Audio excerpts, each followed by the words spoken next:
जय श्री राम, जय हनुमान, जय बाबा नीम करौली। दोस्तों, स्वागत है आप सभी का आपके अपने प्रिय चैनल बाबा जी मिरेकल्स पर।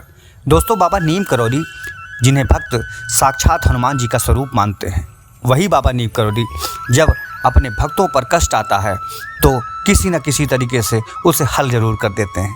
दोस्तों, बाबा नीम करौली अपने भक्तों से अगाध प्रेम रखते हैं। जब कभी उनका भक्त किसी कष्ट में फंस जाता है तो वे अपने भक्त को साक्षात दर्शन दे देते हैं। दोस्तों, आज हम बाबा जी के चमत्कारों की श्रृंखला का एक और चमत्कार आप लोगों के सामने लाए हैं। दोस्तों, यह कहानी एक चिड़िया की है जो मरी हुई मिलती है। चलिए उस कहानी को हम शुरू करते हैं। उससे पहले आपसे निवेदन है कि यदि आपने हमारे चैनल को सब्सक्राइब न किया हो तो अवश्य सब्सक्राइब कर लें। दोस्तों, एक दिन देवी दत्त शर्मा जी जो भीमताल में रहते थे और राजकीय नार्मल विद्यालय के प्रधानाचार्य हुआ करते थे, एक दिन देवी दत्त जी को बाबा जी ने बजरंगगढ़ मंदिर में श्री राम जी के रूप में दर्शन दिया।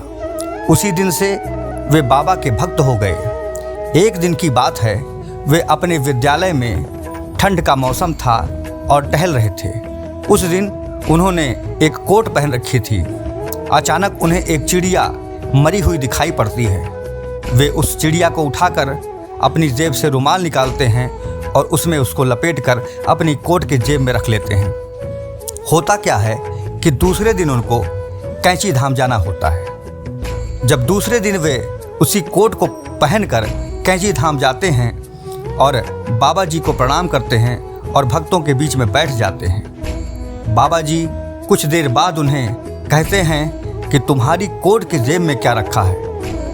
वे कोट की जेब से उस चिड़िया को निकालते हैं और बाबा जी को दिखाते हैं। बाबा जी देखते हैं तो कहते हैं कि इसे आज़ाद कर दो। देवी दत्त जी कुछ समझ नहीं पाते हैं तो वे बाबा जी से पूछते हैं दोबारा कि बाबा जी मैं समझ नहीं पाया, आप क्या कहना चाहते हैं। बाबा जी पुनः कहते हैं कि देवी दत्त इस चिड़िया को आज़ाद कर दो, बाहर ले जाओ और छोड़ दो। देवी दत्त जी जैसे बाहर निकलते हैं और उस चिड़िया को रुमाल से लपेटी हुई थी, रुमाल खोलते हैं और जैसे ही रुमाल खोलते हैं वो चिड़िया आसमान में उड़ जाती है। दोस्तों, बाबा जी ने उस चिड़िया के भी प्राण को लौटा दिया। दोस्तों, बाबा जी सामर्थ्य हैं, वे किसी भी कार्य को कर सकते हैं, यहाँ तक कि मरे हुए को भी जिंदा कर सकते हैं। दोस्तों, बाबा जी सामर्थ्यवान हैं। यदि हम अपने दुखों को बाबा जी से कहेंगे, अपने कष्टों को बाबा जी से कहेंगे तो वे अवश्य ही हमारा कष्ट दूर करेंगे। यदि हमारी कोई मनोकामना है तो उसे भी पूरा करेंगे। दोस्तों, हमारे चैनल को यदि आपने सब्सक्राइब ना किया हो तो अवश्य सब्सक्राइब कर लें। मिलते हैं अगले भाग में, तब तक के लिए जय श्री राम, जय हनुमान, जय बाबा नीम करौली।